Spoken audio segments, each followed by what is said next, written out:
con muchos propósitos. Uno de ellos es que valoremos nosotros ese encuentro que a Él le plació tener en nuestras vidas, en un momento determinado, en un lugar determinado, y pues que se desarraigue todo orgullo, toda jactancia, toda soberbia de nosotros, gloria a Dios. Y ya tenemos ahí Romanos capítulo 11.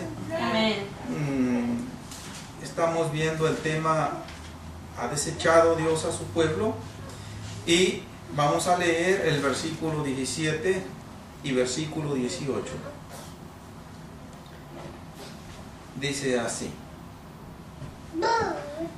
pues si algunas de las ramas fueron desgajadas, y tú, siendo olivo silvestre, has sido injertado en lugar de ellas, y has sido hecho participante de la raíz y de la rica savia del olivo, no te jactes contra las ramas.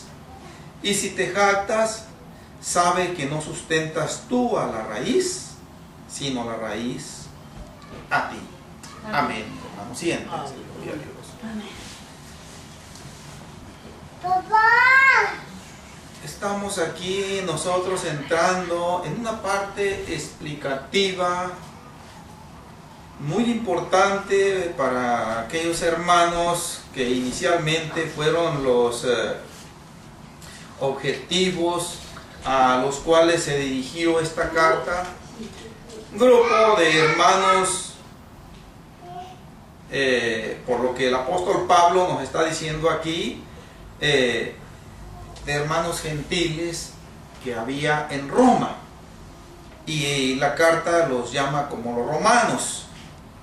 Es una palabra que se usa para distinguir a las personas de determinado lugar, y pues por las palabras que está dirigiendo aquí, se está refiriendo ya en estos versículos concretos a hermanos gentiles. Ha incluido a hermanos judíos, pero ahora el enfoque lo está haciendo principalmente a hermanos gentiles.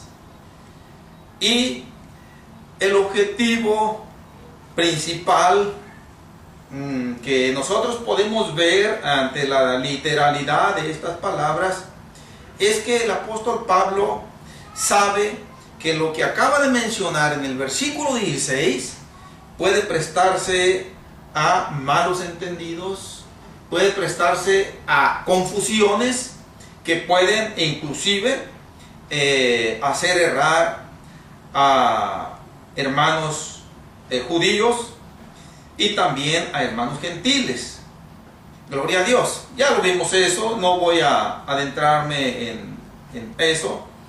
Ahora lo que quiero es que veamos el proceso que el apóstol Pablo está aquí explicando sobre lo que ya ha venido diciendo desde el mismo versículo 1 acerca del endurecimiento del pueblo judío ante la venida del Mesías, y también lo ha venido describiendo como el tropiezo, una palabra que viene siendo sinónima o que significa lo mismo que endurecimiento o tropiezo. Significa simple y sencillamente que gran parte del pueblo de Israel mostró incredulidad y rebeldía ante la venida del Mesías, y por lo tanto lo rechazó y no se sometió a esa autoridad divina que él trajo, gloria a Dios.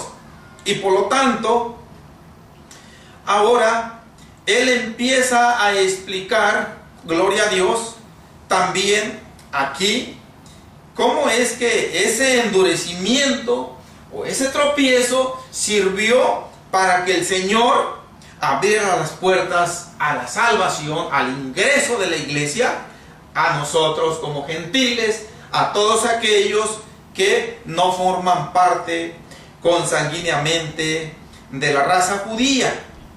Y Ya vimos nosotros aquí en el versículo 17, en la predicación pasada, el simbolismo, no tanto la literalidad de lo que viene siendo el árbol del olivo, sino el simbolismo.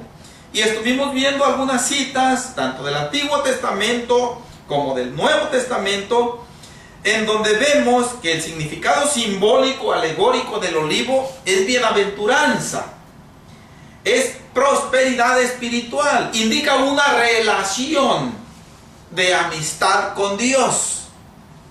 Finalmente, simboliza a la iglesia del tiempo de la gracia, refiriéndose a aquella parte humana formada por gentiles. Eso lo vimos allá en el Apocalipsis capítulo 11, versículo 3, si mal no recuerdo, en donde el Señor revela a aquellos dos testigos que vienen siendo los dos olivos que están siempre delante del Dios de la tierra.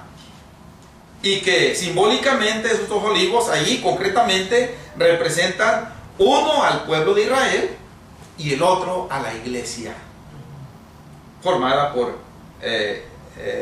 gentiles, gloria a Dios, por nosotros que no somos de raza judía. Entonces, mis hermanos, el significado aquí obviamente también es alegórico, es simbólico y pues se está refiriendo, ¿por qué no decirlo?, a la iglesia de Dios. El olivo, la iglesia está aquí siendo representada por el árbol del olivo y las ramas están simbolizando en primer lugar, a los judíos que no se sometieron al Señor Jesucristo como Mesías cuando Él vino, y como consecuencia el apóstol Pablo, para ese sentido, está iniciando el versículo 17 diciendo: pues si algunas de las ramas fueron desgajadas, la palabra desgajar quiere decir desprendidas, arrancadas, quebradas, de alguna manera separadas del árbol. El proceso de injertación es un proceso que yo, siendo sincero, no lo conozco bien. Lo que sí sé es que las personas que saben de esto, cuando injertan un tipo de árbol en otro, que puede ser de la misma especie pero de diferente calidad, o puede ser de otra especie, simple y sencillamente hacen una incisión, un corte en el tallo, en alguna parte correspondiente del tallo de la planta, y ahí, mediante un proceso especial, pegan una rama de otro árbol y ahí empieza a cobrar vida. La savia que se menciona aquí es el elemento nutritivo que es succionado por la raíz de la tierra y lo hace circular maravillosamente por toda la parte del árbol, por todo el tallo, se va extendiendo por todas las ramas hasta que llega a lo último de las hojas para que el árbol tenga vida.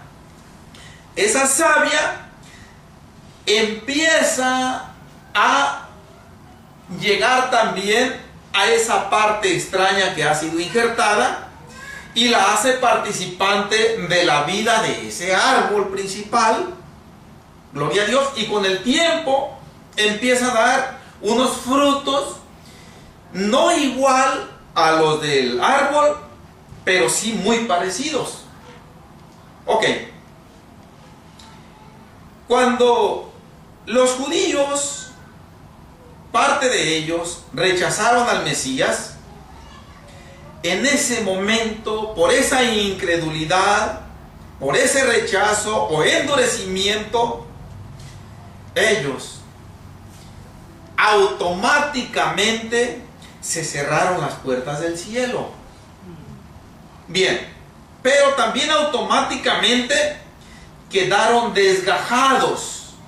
Ese momento histórico fatal Solamente Dios lo conoce. De alguna manera, mis hermanos, el Juan el Bautista les anunció a los judíos, principalmente a los líderes religiosos de aquel tiempo, que esto era un riesgo latente que estaba encima ya de todos aquellos que dentro de sus corazones miraban al Señor Jesucristo con desconfianza, con incredulidad y con un espíritu de rechazo. Y vamos al capítulo 3 de Romanos para ver algo de esto. Una escritura que la hemos leído una y otra vez, pero que ahora vamos a verla desde la óptica del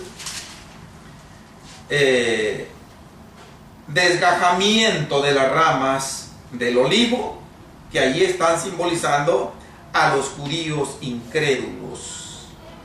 Mateo capítulo 3.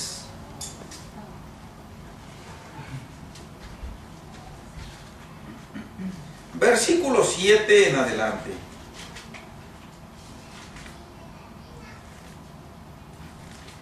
Amén. Al ver él que muchos de los fariseos y de los saduceos venían a su bautismo, les decía: generación de víboras, ¿quién os enseñó a huir de la ira venidera? Haced pues frutos dignos de arrepentimiento, y no penséis decir dentro de vosotros mismos: a Abraham tenemos por padre, porque yo os digo que Dios puede levantar hijos a Abraham aún de estas piedras. El contexto de estos versículos, mis hermanos, nos colocan en posición de tomar varias líneas de enseñanza. Una de ellas yo la he mencionado en varias predicaciones que me ha tocado estar impartiendo, y se refiere al bautismo. Así empieza el versículo 7. Al ver él que muchos de los fariseos y de los saduceos venían a su bautismo, les decía, fíjense bien nada más, mis hermanos, lo que Juan el Bautista les decía es, piénsenla bien, no se desesperen.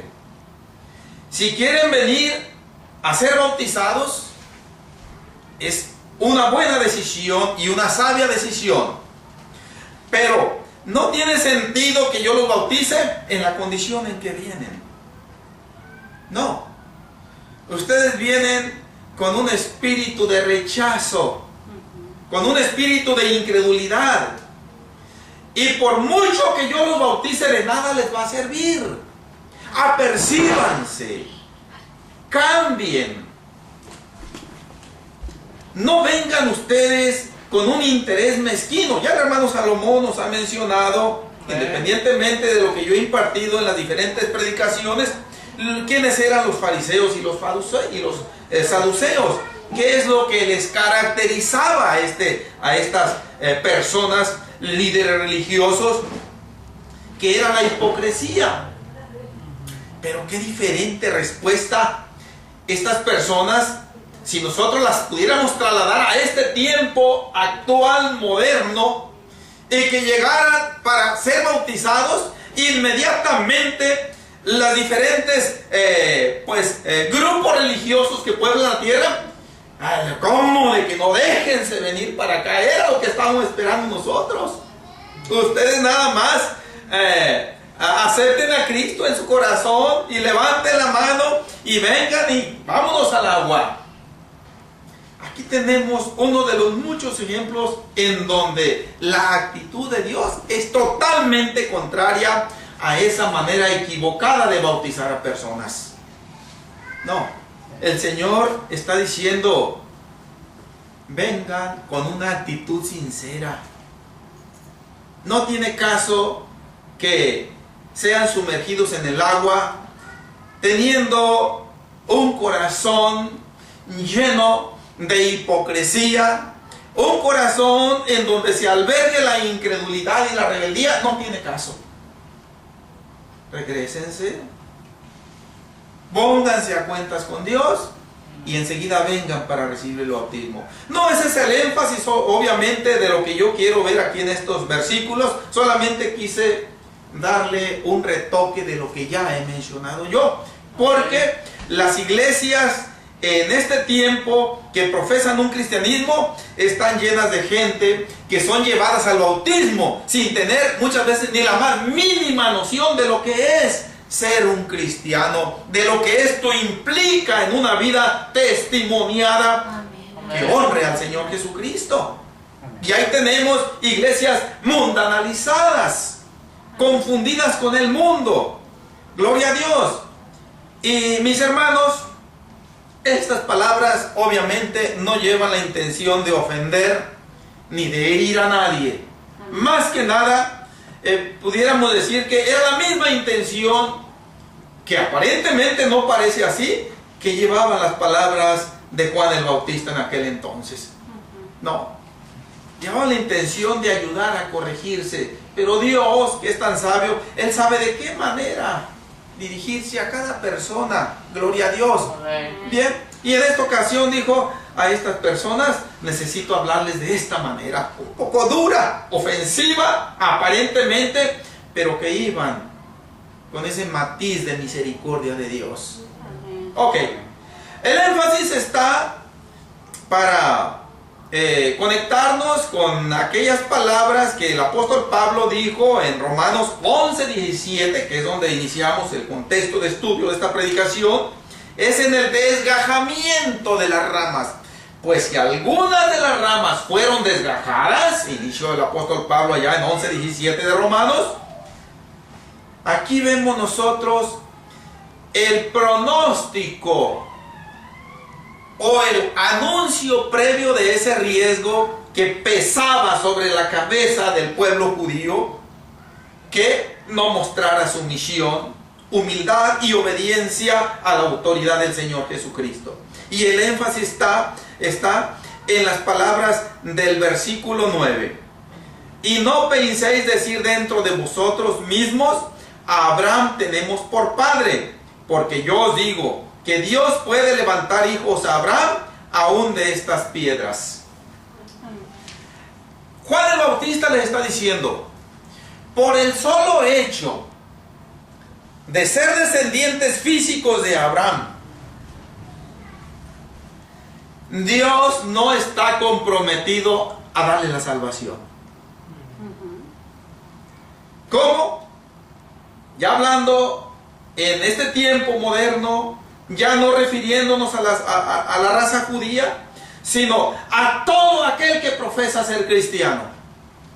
Dios no está obligado ni comprometido a darnos la salvación a cualquiera que solamente llevamos una vida religiosa sin testimonio que honre a Dios.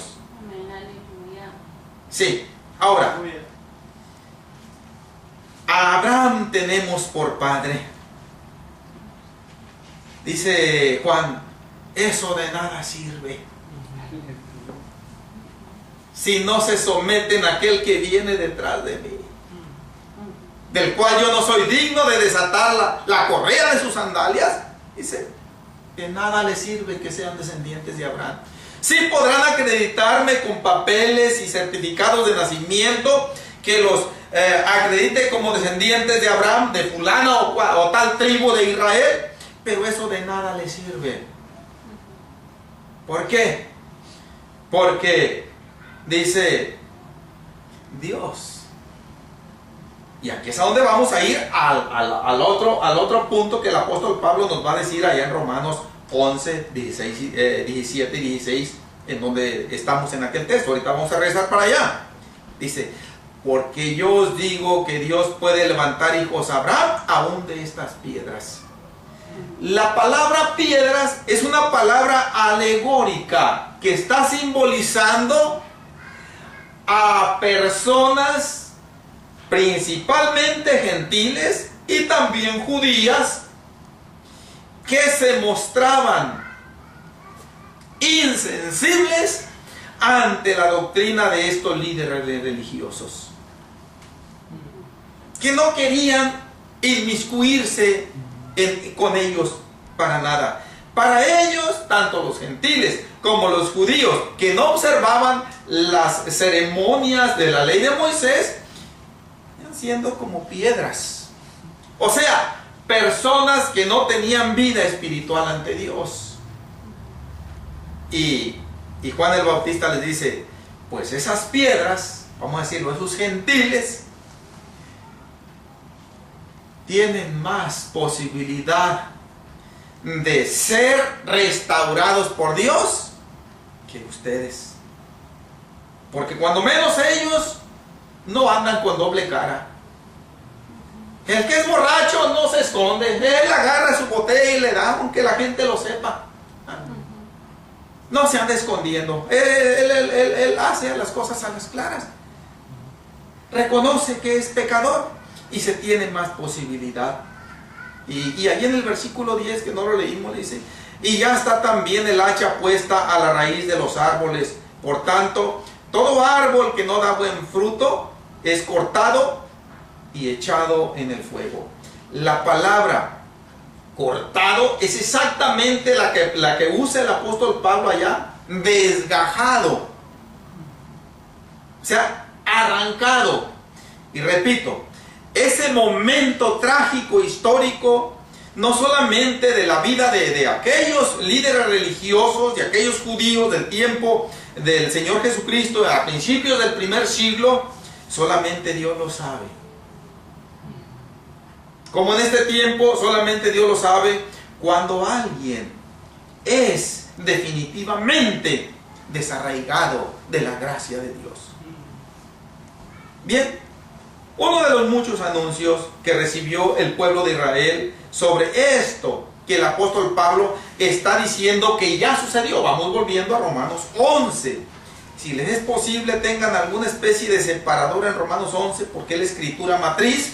Amén. En donde estamos nosotros regresando una y otra vez, y de aquí estamos partiendo a otras citas bíblicas.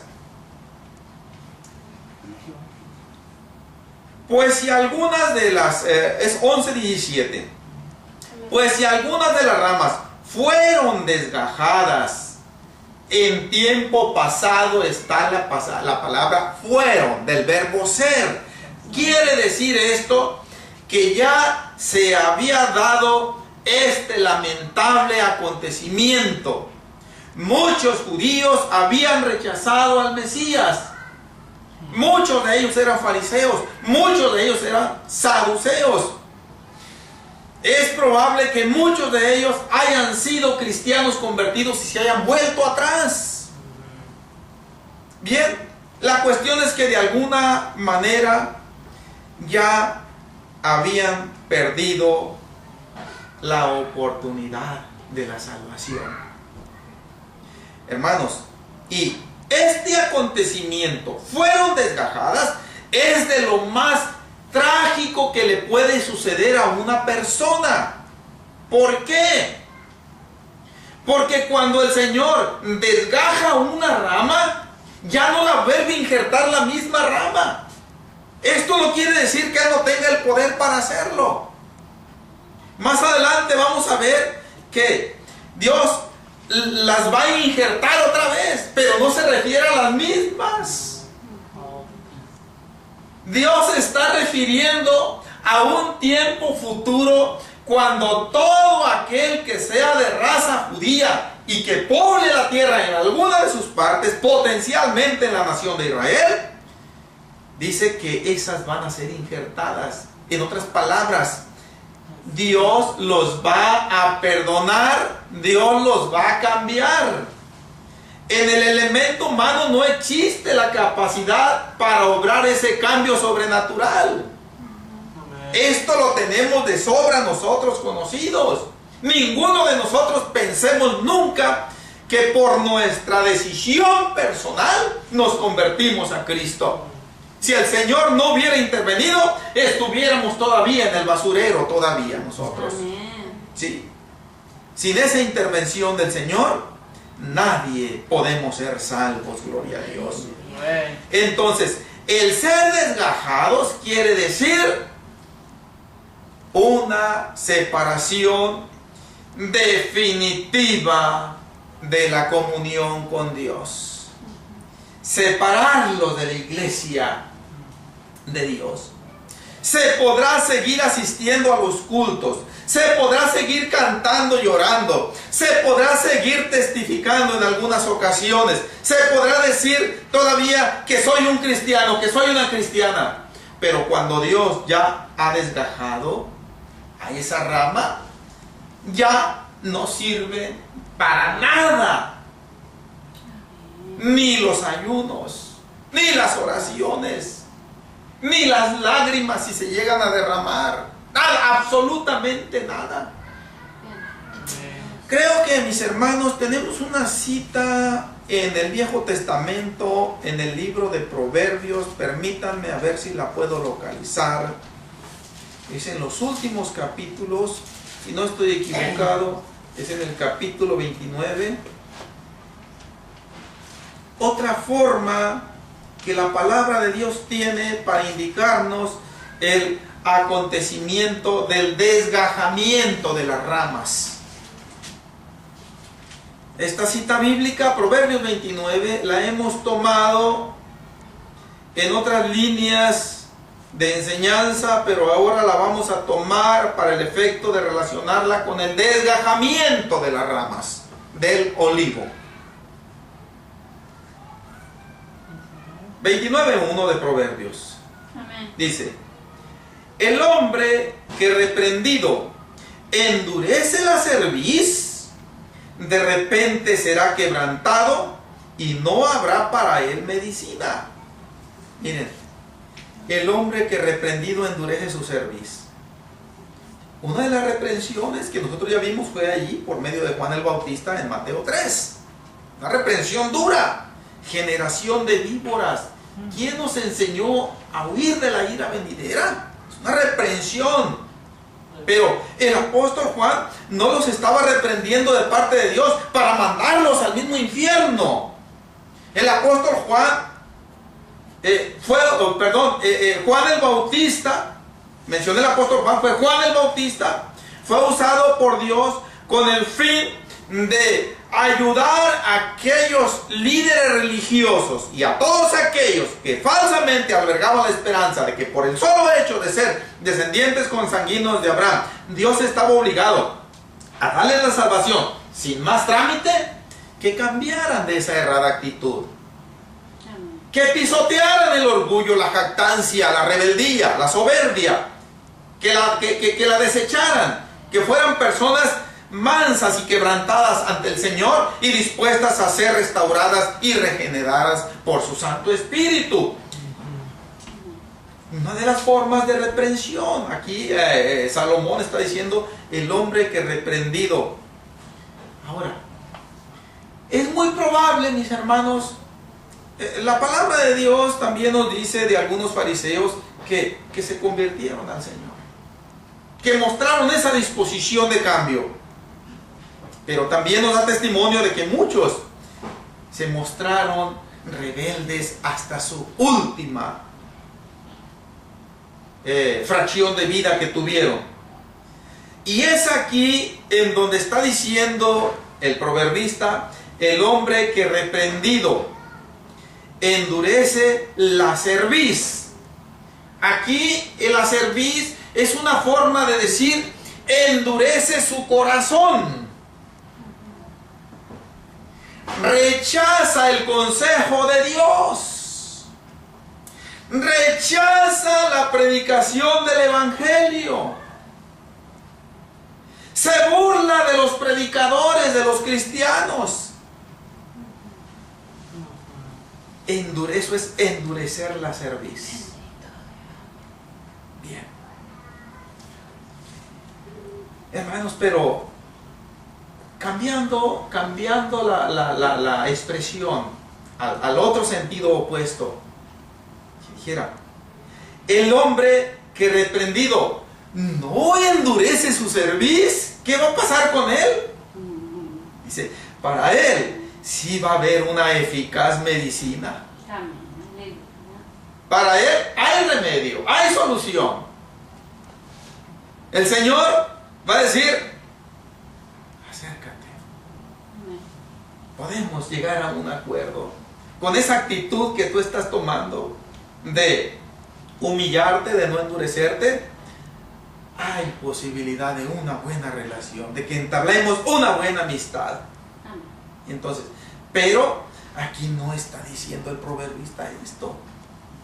Yo quise mencionar esto como para dar a entender de que esto es solamente para aquel que resiste el llamado de Dios al cambio.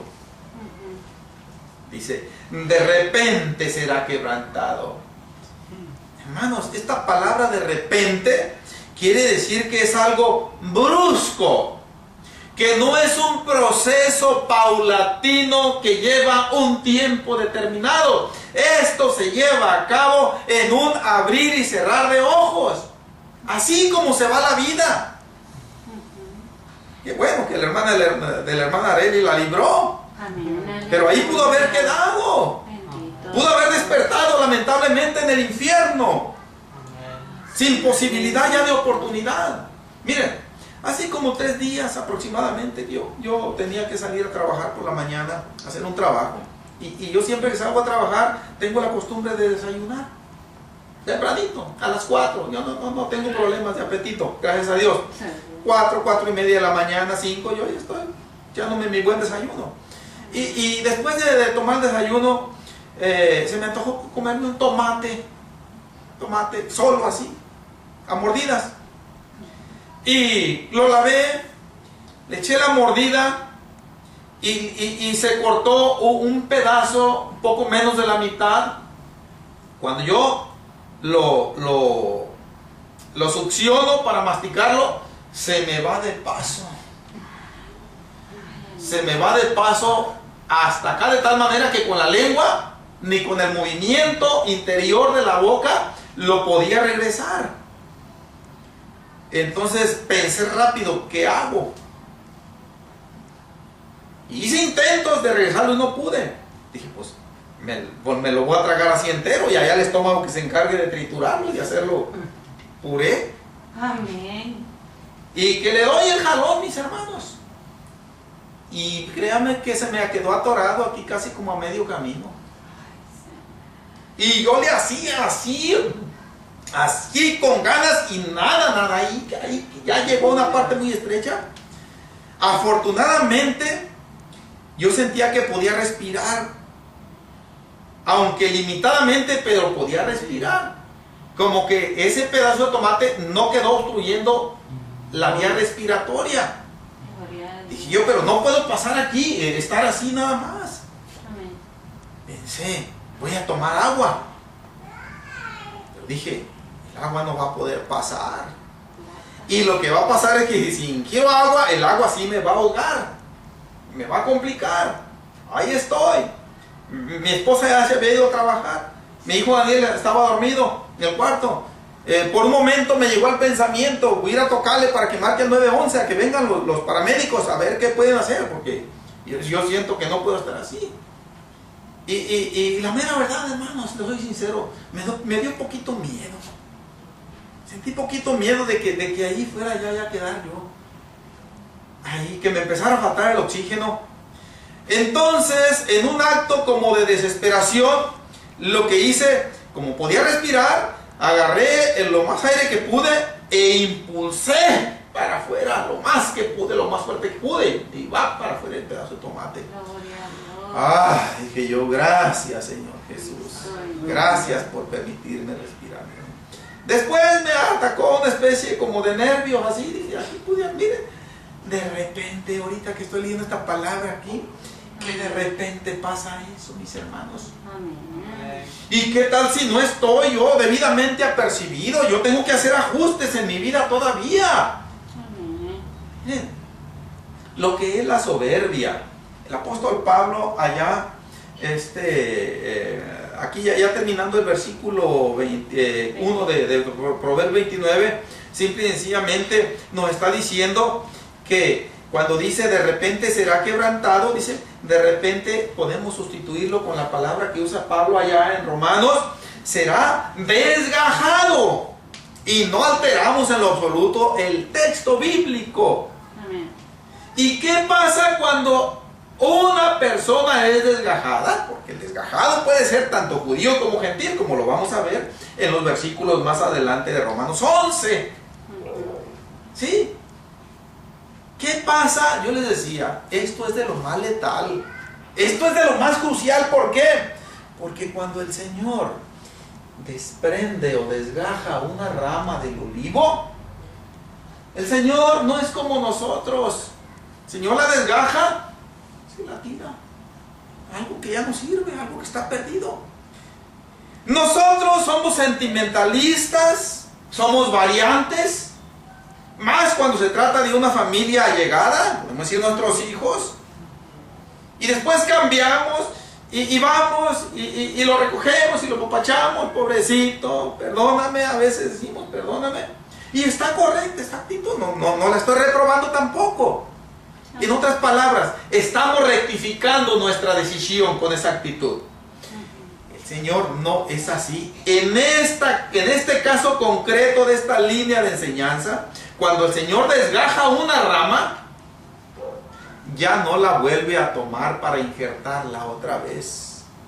Ya completamente queda separado del olivo la rama, que simboliza que completamente queda separado de la comunión con Dios. ¿Sí? Esto es algo extremoso. Esto es algo delicado. Esto no se le desea ni al peor enemigo. Esto es lo que quiere decir la parte final de Proverbios 29:1. Y no habrá para él medicina. Dios no va a recoger esa rama y la va a volver a injertar. Ya no hay remedio. Por mucho que se ayune, que se ore, que se pida la oración, por mucho que ayunemos otros hermanos por esa persona que Dios ya ha desechado, y que nosotros no podemos de ninguna manera hacer ese señalamiento en el sentido de decir, este ya fue desechado, aquella ya fue desechada, este ya fue desgajado. No nos corresponde a nosotros. Solamente Dios es el único que lo hace y que sabe cuándo lo hace. Gloria a Dios. Vamos volviendo a Romanos 11.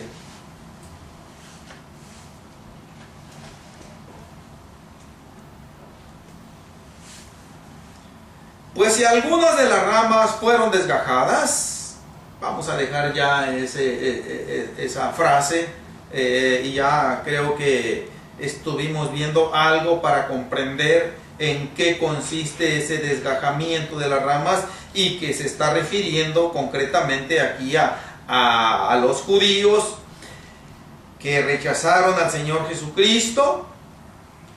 Ahora vamos con lo que sigue.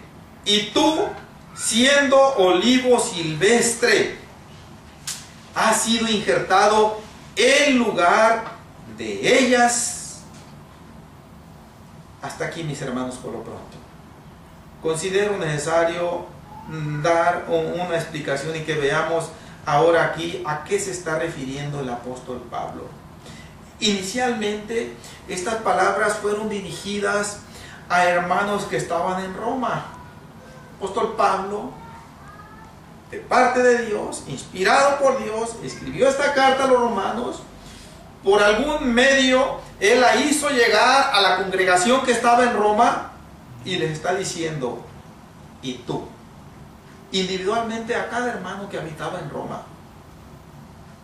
Ahora, esto tiene que hacernos reflexionar sobre una circunstancia que si nosotros no nos centramos, no la alcanzamos a ver aquí. Es difícil. La ciudad de Roma se caracterizaba por la mundanalidad, por el paganismo, por la soberbia, por la jactancia. Era la ciudad madre del mundo. El criterio y la creencia de los romanos, hablando ya étnicamente, como nacionales, empezando por los mismos emperadores. Y se jactaba Roma de que era la ciudad que gobernaba sobre el mundo en aquel entonces. No estaban errados. Como hoy, ya no aquella Roma, sino la moderna, está dominando, perdón, sobre el mundo entero, excepto sobre el pueblo judío y sobre todo aquel que le sirve a Dios de corazón. Amén. Fuera de ahí está gobernando el mundo entero. Sí. No voy a meterme en explicaciones de ese tipo porque no nos bastaría, obviamente, los minutos que nos restan, mis hermanos. Pero el apóstol Pablo está enviando estas palabras a los hermanos que estaban en Roma, hermanos gentiles. ¿Por qué? Porque esa soberbia, ese ensoberbecimiento, esa jactancia, fácilmente pudo haberse apoderado de los hermanos que estaban en Roma. Nosotros por experiencia diaria sabemos que eso es de lo más fácil que suceda. Miren, lo que es el orgullo, lo que es el egoísmo, lo que es la idolatría, lo que es la jactancia, lo que es todo tipo de pecado, son tentáculos que están tratando y que nosotros no podemos verlos, pero sí podemos sentirlos, pero que las 24 horas del día están tratando de apoderarse de nosotros para dejarnos sin capacidad de acción. Sí, todo es cuestión nada más de que le demos una chancita a cualquiera de ellos o a todos juntos. Y hasta ahí llegamos. Sí. Y los hermanos de Roma no eran la excepción. ¿De qué? El apóstol Pablo está diciendo: y tú, siendo olivo silvestre. Miren qué palabra también alegórica. Hay dos tipos mínimamente de árbol de olivo. El olivo que se cultiva puede ser dentro de una casa, en la yarda trasera, puede ser en una tierra especial en donde son cultivados, son abonados, son regados. Llega el tiempo en que dan el fruto, se recolectan y uno de los principales productos que saquen es el aceite. El aceite para cocinar.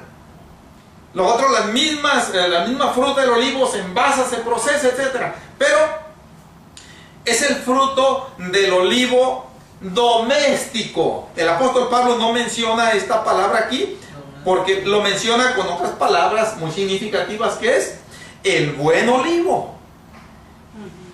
Pero está mencionando un olivo silvestre.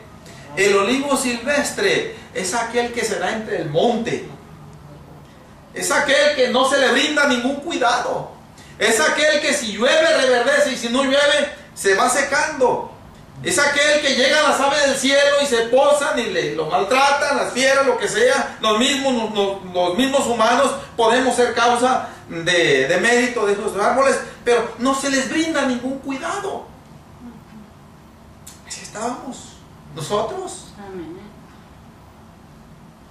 Y con esta expresión inicial, el apóstol Pablo está tratando de hacerlo recapacitar. Pues no era nadie, no éramos nadie, de hecho no somos nadie, salvo lo que la gracia misericordiosa del Señor Jesús quiera poner en nosotros. De ahí en fuera no somos nadie. Amén. Bien, entonces les dice el apóstol Pablo: siendo olivo silvestre, ha sido injertado en lugar de ellas. Esto es, ha sido puesto en una posición de privilegio, en una posición de prestigio, en una posición que tú nunca, o que nosotros nunca soñamos tener, pero que Dios, en su gracia misericordiosa, le plació ponernos. Dice: ha sido injertado en lugar de ellas. ¡Qué privilegio tan grande! ¿Sí? Pero este privilegio tan grande puede causar un efecto positivo o un efecto negativo. El efecto positivo es reconocer que nosotros no merecíamos eso. Y por lo tanto, ser personas agradecidas, humildes, perdonadoras, dispuestas a recibir corrección de Dios en las formas en que a Él le plazca dárnoslas. ¿Sí? Y ha sido hecho participante de la raíz y de la rica savia del olivo. Ya mencioné yo a qué se refiere simbólicamente la raíz, las dos posibilidades bíblicas que la palabra de Dios nos da. Pero en fin, la raíz es el conducto de arranque que Dios usa para, ya en el sentido espiritual o alegórico, para dar vida a su pueblo, para dar vida nueva a un ser humano. Bien, en otras palabras, para ser sustentado espiritualmente por Dios. No hay otra fuente de sustento para nosotros en ningún sentido. Alguien puede decir, pues nomás me voy y me como un plato de frijoles y ya tengo para subsistir. Sí, es cierto eso, sí. Pero ¿de dónde viene ese plato de frijoles? Si nosotros retrocedemos en los procesos hasta llegar finalmente de dónde procedió ese plato de frijoles, vamos a caer en la conclusión de que procedió de Dios también. Amén. Bien. Eso es ser participante de la raíz y de la rica savia del olivo. Son dos expresiones similares, sinónimas. La rica savia del olivo. Vienen simbolizando, entre otras cosas, todas las bendiciones espirituales que Dios tiene para nosotros y que nos mantienen respirando espiritualmente. Gloria a Dios. Todo ese potencial de beneficios, el Señor nos los da por el hecho de habernos injertado en aquella posición de privilegio que un judío rechazó. Vente tú. Ay. Pero ahí está el peligro en lo negativo. Yo mencioné el peligro positivo, o el riesgo, más bien la consecuencia positiva. Ser humildes y reconocer que no merecíamos nada y que solo es por la gracia misericordiosa de Dios. Pero el sentido negativo es este que el apóstol Pablo, ya para terminar la predicación, está diciendo en el versículo 18, porque comprendimos el versículo 19 y el versículo 17 y el versículo 18, donde dice: no te jactes contra las ramas. Esta expresión quiere decir, la palabra jactar o jactancia significa presumir o alardear de cualidades personales. Eso es jactarse. Yo sé mucho. Yo soy muy listo. Yo soy muy inteligente. Yo tengo esta capacidad, etc. Eso es jactarse. Y la jactancia, la palabra de Dios dice que no es buena. Aun cuando sí es cierto que iba a hacer esto o aquello, no me conviene andarlo divulgando. A nadie nos conviene, es jactarse eso, dice. Pero lo que el apóstol Pablo dice aquí: no te jactes contra las ramas. En otras palabras, no menosprecies a aquellos judíos que Dios desgajó para injertarte a ti. En otras palabras, desarraiga todo sentimiento antisemita, antijudío. Y no te pongas a decir, es que ellos no sirvieron, ellos eran malos. Dios vio en mí méritos y por eso me escogió a mí. Eso es jactarse también. Y no es así. El apóstol Pablo, para sacar del error a aquellos hermanos y a nosotros también, y a todo aquel que quiera seguir al Señor Jesucristo con fidelidad, dice: no te jactes contra las ramas, y si te jactas, sabe que no sustentas toda la raíz, sino la raíz Para ti. a ti. Es que si todo esto es por la misericordia de Dios, por su decisión soberana, nosotros no tenemos aquí ningún mérito para esto. La jactancia era un peligro que el apóstol Pablo de hecho estaba viendo que se apoderara de aquella comunidad cristiana que había en Roma, y los está previniendo. La jactancia es un sentimiento maligno que está tratando de apoderarse de nosotros y de pensar, es que yo estoy aquí en la iglesia del Señor porque tomé porque yo fui listo. Porque yo sí le respondí bien al Señor. Tal vez salga algo de cierto en eso, pero no es eso exactamente. Fue la intervención soberana de Dios. Y Él es el que nos está sustentando o dando vida, así como la raíz literalmente da vida al resto del árbol. Así el Señor. Vamos a ver después, hermanos, aquí terminamos la predicación de hoy y vamos a seguir viendo más de esto, porque el apóstol Pablo no queda satisfecho. El Señor le dice que siga insistiendo en esto, porque el propósito principal del Señor con esto es pulverizar en la vida de su pueblo toda jactancia, todo orgullo, toda soberbia, y hacernos las personas más mansas, humildes, perdonadoras y quebrantadas ante Él en todo tiempo.